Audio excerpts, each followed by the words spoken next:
Gusto mo bang tumawag ang inyong minamahal na nasa layo at magparamdam sa iyo?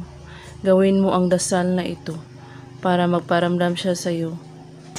Kapag gumawa ka sa dasal na ito, ay buo ang inyong paniniwala at lagi pong positibo sa paggawa. Una, ay kailangan mo lang ng maliit na papel kahit anong kulay, basta't masusulatan. Isulat mo ang buong pangalan mo, pati pangalan niya, na magkapatong. Unahin mong isulat ang pangalan niya at sambitin mo ang dasal na ito ng 15 beses. Kinalimatama, dinatima, kilas.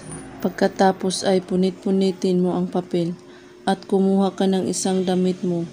Ilagay sa loob ng damit ang pinunit na papel at itago mo ito sa inyong drawer. Gawin mo ito sa araw ng Martes lamang at hayaan mo lang ito nakatago sa inyong drawer.